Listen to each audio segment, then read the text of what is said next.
I think that showers can cause quite a few problems, if I'm perfectly honest with you.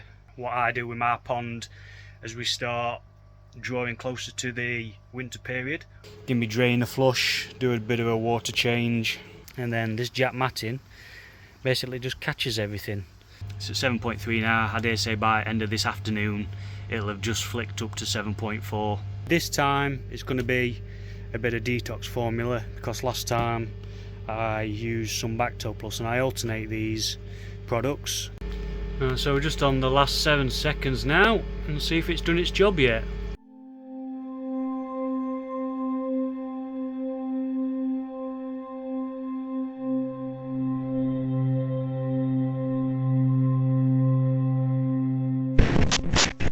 Welcome back, guys, and good morning. It is the morning of the day before. Yesterday we was invited up to Glyn's Mad Dog, Westcroft Coy, where he put on an absolutely fantastic day, him and his wife. He had a absolutely to die for barbecue. I'm not joking, I probably won't eat for another couple of days. The amount of food that I must have gone through yesterday were unbelievable. Chicken, I mean proper chicken, ribs, what else? Hot dogs, burgers, you name it. He had it on that on that grill. So yeah, absolutely fantastic. And the company that were there, yeah, a load of good laughs. All Black Country Boys were there. Mark Coy Beginnings, Phil G, Telford Phil, McAcoy, Brett from Kiri, yeah, just loads and loads of people. Absolutely fantastic day. I had one of his famous Jamaican slushes, one of his can you call it slush? I suppose you can. It was a slushy. That were absolutely beautiful, although I didn't have too much of that because I was driving, so I was limited to the blue kiddie slushes, although I had a can of lager. So I'm looking forward to seeing what's going to happen later on when I have to pay a visit to the restroom because I've been informed by Mad Dog. But yeah, guys, absolutely fantastic day. Glyn, I can't say thank you enough, mate. And guys, if you go onto Glyn's website, he's given me a discount code, UpNorth20. If you buy anything from there, put that in the checkout and you'll get 20% off whatever you buy. He's just getting started with his shop, so he's not got tons of things in stock at the minute, but he's building and building as he gets going. But yeah, go and give Mad Dog a visit. I think it is appointment only, so just give him a bell. I'm sure he'll be more than happy to accommodate you. And yeah, he's got some absolutely fantastic fish up for sale. There was a particularly nice Shiro that Aid was looking at, I believe. I don't know whether he ended up coming home with it or not. It was umming and ahhing between that and Tancho Kahaku, so I don't know if he ended up coming away with any or not. Well, yeah, absolutely fantastic. So thank you very much again, Mad Dog, and your good lady.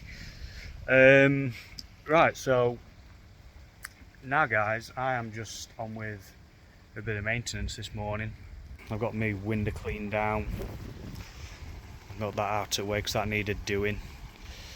I'm just about to clean my filters out. Well, not necessarily clean it out, but give me drain a flush, do a bit of a water change. But I mean, really, everything's been running pretty spot on, if I'm perfectly honest with you. There's not really been anything to report. Everything's really stable at the minute, just ticking over. I'm sat between 18 and 19 degrees at the minute. It keeps flicking between 18 and 19. My pH, that's as stable as it's ever been. That's it's around the 7.3 to 7.4 mark. Doesn't shift a lot at all. It's at 7.3 now. I dare say by end of this afternoon it'll have just flicked up to 7.4. But yeah, it don't move much at all. So yeah, everything's running absolutely splendid, guys. Fish are doing well. Always on the hunt for food. So all's good on that front, guys. So I want to get this bit of water change done now, and I shall come back to you in a bit. Right, that's the pond emptying, guys, to do my water change. I've got my sodium thiosulfate on hand, so once it's down to level that I want it at, what I'll do before I even start filling it back up is I'll dose my pond with sodium thiosulfate, because then what happens is, because the sodium thiosulfate is already in your water, as you start adding your water back in, as soon as your supply water hits your pond water, the sodium thiosulfate is instantly neutralising any chlorine that's getting into your pond water. So rather than add it in after and then waiting for it to react, you're better off putting it in first and then adding your supply water, and then as it's being added and as it's mixing, it's instantly removing that chlorine from out your water. Because I've not got any chlorine purification as such. I've got a 3-stage filter. I've got this, but they're not the best of things removing chlorine out of your system. Now, I tested my tap water supply for chlorine the other day, and it is quite a bit lower than it usually is. Usually it's about 0.4 parts per million, something like that.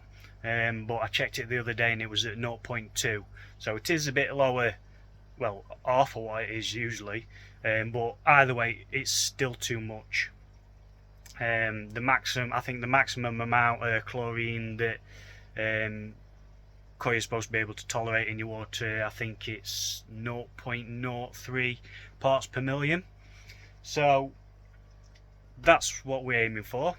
Usually I don't have any chlorine reading in my pond whatsoever, despite not having proper chlorine purification. Like I say, it just runs through that 3-stage filter, but they're not really any good at stripping chlorine out of your system, to be perfectly honest with you. So I always just use the sodium thiosulfate way. It's never let me down. So yeah, I'm going to wait for that to cool, obviously, let me water drain down to the level that it's got to be at, and then I'll get that in and start adding the supply water. Now, what I also do, what I want to show you, is my shower. It's not actually got any media in it. I don't use it as a proper nitrification filter. So all I use my backy shower as is purely another return, because it's connected to my skimmer line. So there's no media in it whatsoever. It's purely just another return. So all it's doing basically is just acting as another method of oxygenation. And what I do to stop crap working its way through the skimmer system and through the shower and back into the pond is, I've got a basket what sits in my skimmer, and in that basket is just a piece of jack matting. So as you see here, this is my skimmer basket what just sits in there, and then this jack matting basically just catches everything, and all I do is every day or so, or whenever it needs doing, I just take this out, this basket, take the jack matting out, wash it, wash the basket, and it's good to back in. So I'm going to get this cleaned out now, and I'll show you the difference. But you can see it catches a lot of crap. Right, so that's the basket cleaned out, guys, and the jack matting. So that's ready to go for another run. Back in there, and that's pretty much all I do every day or two, or whenever it's ready for, whenever it needs cleaning, really. Depends how much crap gets pulled in off the surface, I suppose. Now, in regards to my shower, the reason why I took the media out of that and just use it as another means of return is because, in my opinion, I'm not saying it's right, but I think that showers can cause quite a few problems, if I'm perfectly honest with you. I think that they can make it difficult for treating for parasites because the filter media, all the tiny crevices, inside the back of house media, the crevices inside filter media is so small that anything that gets inside there, parasites, bad bacteria, whatever, you're gonna struggle to get rid of it out of your piece of filter media. Now, no, it's just a theory. I'm not saying it's right, but it's just something that's in my head. All those tiny crevices you can't get to, putting chemicals in and stuff like that. I just don't think it treats it effectively. So I outed it because I want as little problems in the water as possible naturally. So I got rid of that. And yeah, it's just acting as another return, and it's working perfectly well. No problems now whatsoever. Everything's running nice and smooth. So that's the way it'll stay until further notice. What I want to have a quick talk about is, while it's emptying before I start filling back up, is what I do with my pond as we start drawing closer to the winter period. I know we're just coming into autumn, but we're soon going to start getting towards those temperatures, and that's the Aeromonas alley stage of your pond. And for those that don't know what that is, Aeromonas alley it's a point in your pond in which your temperature reaches a certain level. So we're talking probably anywhere from about, I don't know, maybe 10 to 14, 15 degrees, something like that.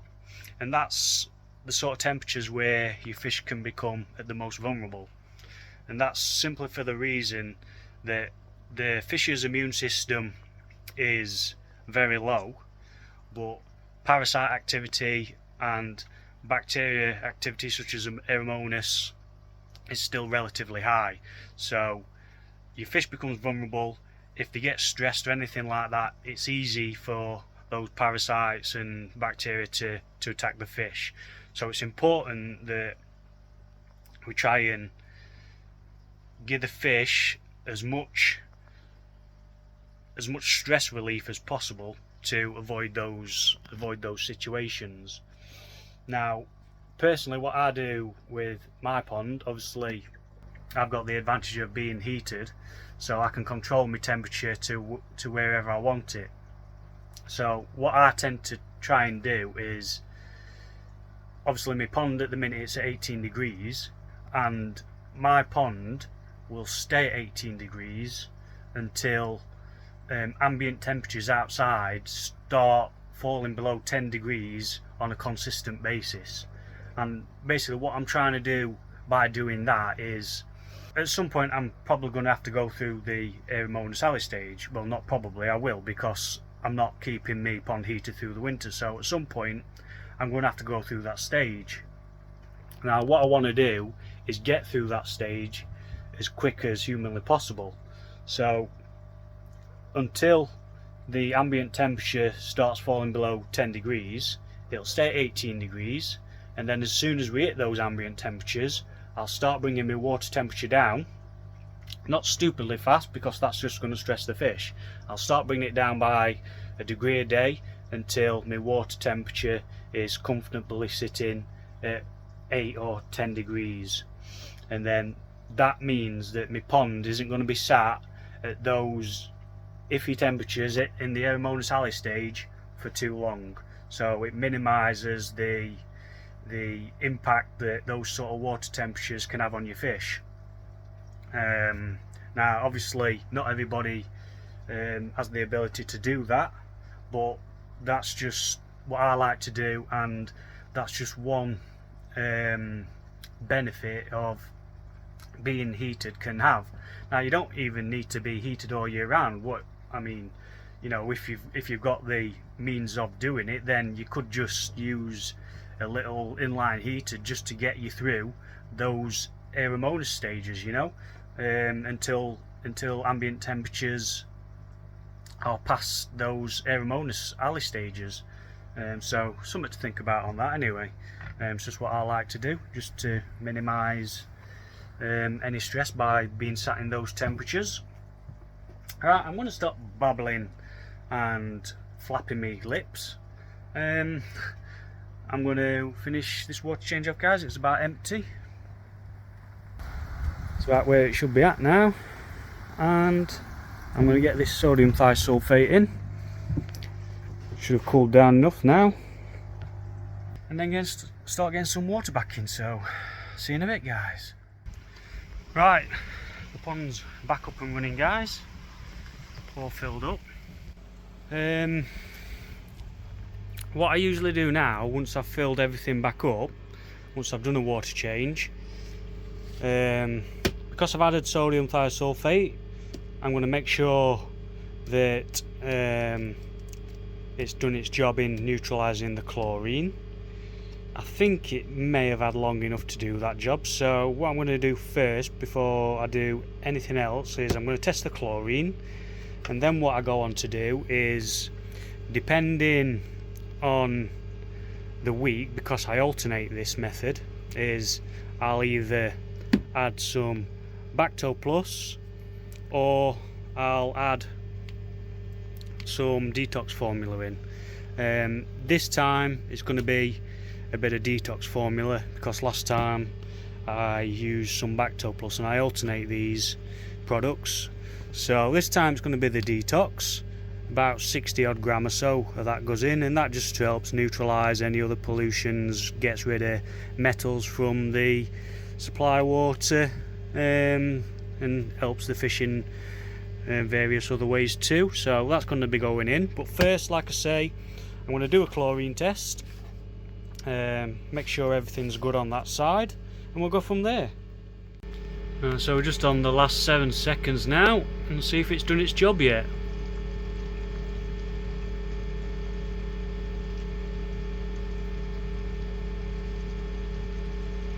That's it. So that's the sodium thiosulfate done its job, so I'm happy with that.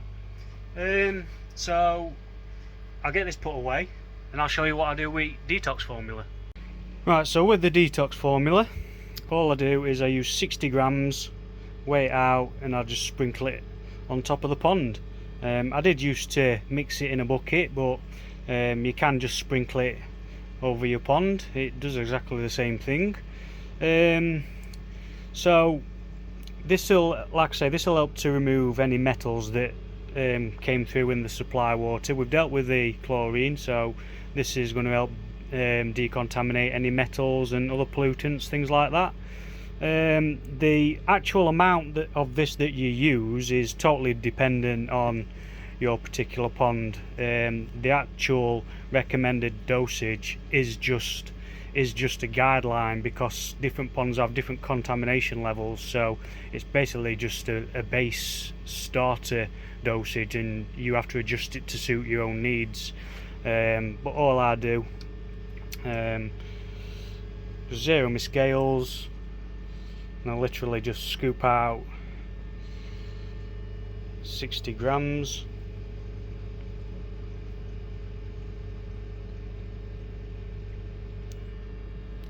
Not particularly fussed if I do go a little bit over, like I say, because you can't overdose with it.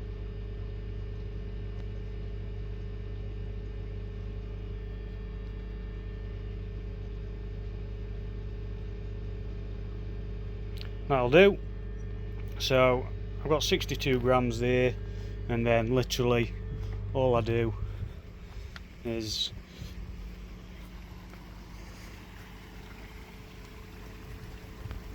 just sprinkle it, and you'll see it creates starts creating a cloud.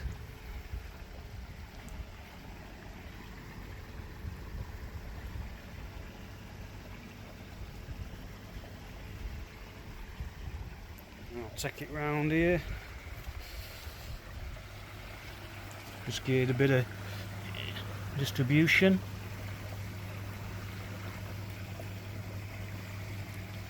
And then obviously, because of the flow in the water from the bottom drain, the air bar and the shower, like I say, that'll distribute it around the pond.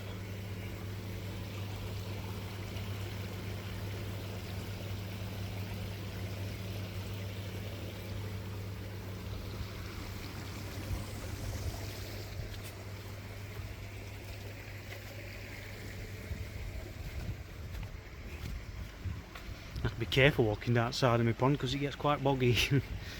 Make sure I don't slip.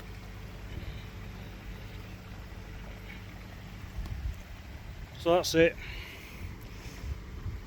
Like I say, it'll just distribute around my pond. It'll get mixed up.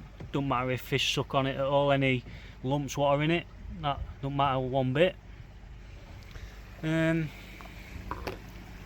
So yeah, that'll cloud up for a little bit, not for long. It'll soon be back to normal. It also helps any small particles settle.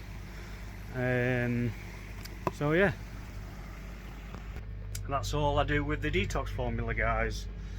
Not a lot to it, and works wonders.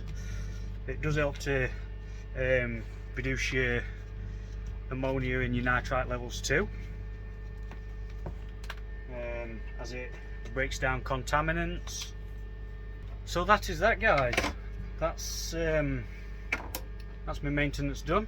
That's pretty much what I do on most maintenance schedules. But like I say, apart from odd times I'll use the Bacto Plus rather than the detox. I alternate it, and then once everything's settled down, if I feel as though I need to, I might do a water test just to make sure all parameters are good. I'm pretty confident they are. I'm not too particularly fussed because my pH is nice and stable. You know, at the moment, because I've done a water change, it's at 7.5, so it's gone up 0.2, which is okay. And my water temperature's at 18 degrees, so at those sort of pHs and temperatures, my ammonia toxicity isn't going to be anywhere near the levels of ammonia that I'm going to have in my pond, so I'm not overly concerned about it. So I think that's about it, guys. So recap: go and check out Glyn, Westcroft Croy. Fantastic bloke and some fantastic fish. Go and give him a check out, guys. Check out code UpNorth20 and he'll sort your banging deal out. So thank you for watching, and I'll see you in a bit.